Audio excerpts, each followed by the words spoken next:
knows in the boxing community, Cotto is getting $30 million to fight uh, Canelo Alvarez. And why do I find this so uh, a parallel to Floyd Mayweather is because I don't think in boxing, truly, no one's afraid of anyone because uh, boxing is a business first and a sport second. So anyone would fight anyone for a couple $1 million, I would say. I would say the last feared man probably would have been like that I can think of off the top of my head, Mike Tyson, and feel free to add a couple more. But that's been the last feared man in the ring. And I know everyone listening to this video, if you said for $1 million, would you fight? What's the baddest heavyweight recent history? Let's say a Vladimir Klitschko. He's gonna outland a novice boxer probably 10 to 1, and your one is barely gonna graze him because he's 6'7" with a hell of a jab. So uh, it amuses me when people say that people are ducking one another. There's no one afraid of no one in boxing for the most part.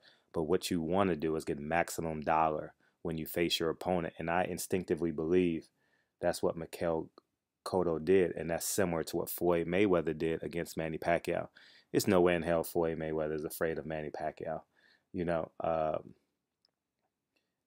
is are they afraid to lose? Everyone's afraid to lose walking down now. It's like I know many of you guys have played sports, college sports. Maybe some of you guys have played a pro sport, but you always have that insecure moment when just before you go out and compete, and whether it's fear that motivates you or whether it's your supreme confidence. But there's always that question you have: what if I lose? So even the greatest athletes go through that, and you hear commentators talk about the nerves that you get when you're walking down to the ring. So, but I just want to make this clear and apparent that Cotto did an excellent job in terms of building up this fight.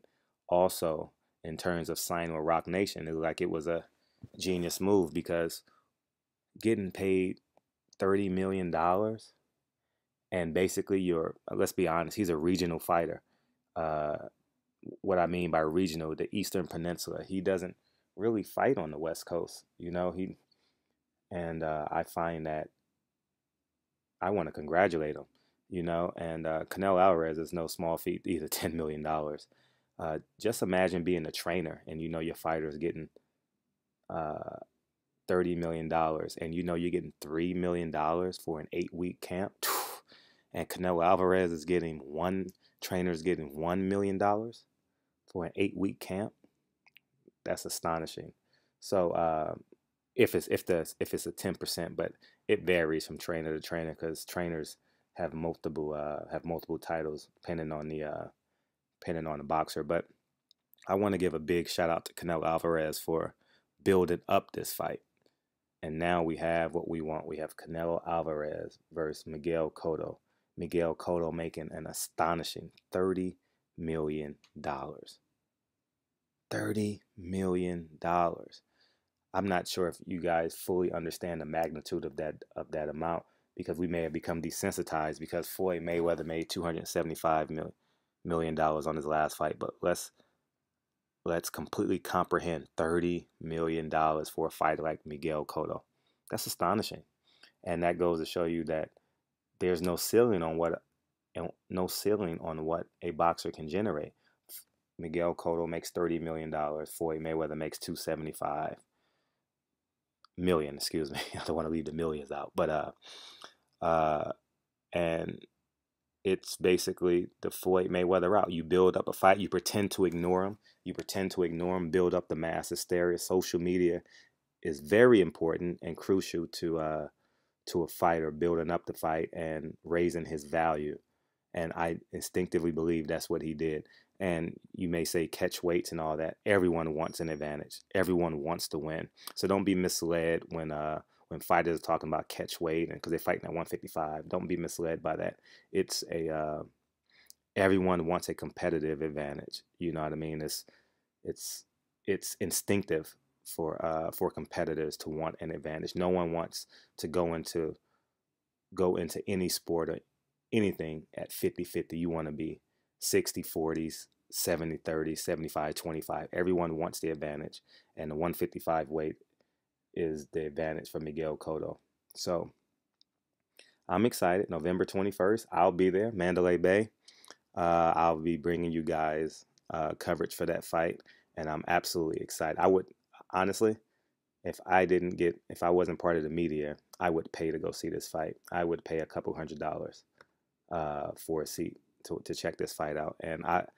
And this may be the fight of the year. Has a great chance to be fight of the year, but I wouldn't discount that Lemieux Gennady Golovkin fight just because I don't think there'll be much defense in that fight. So again, back to the premise of this conversation I'm having with you guys. Miguel Cotto, $30 million, did the same thing Floyd Mayweather did, allowed the novice fans to believe that he was afraid of somebody, and you're out touting him and saying he's scared, he doesn't want to fight Canelo Alvarez, and he wins in the end. Win or lose, he's walking away with $30 million, making him set for the rest of his life. One fight sets him up for the rest of his life, and especially if he moves back to Puerto Rico, he's set for the rest of his life. So, Barbershop Conversation, I appreciate you guys' support. I think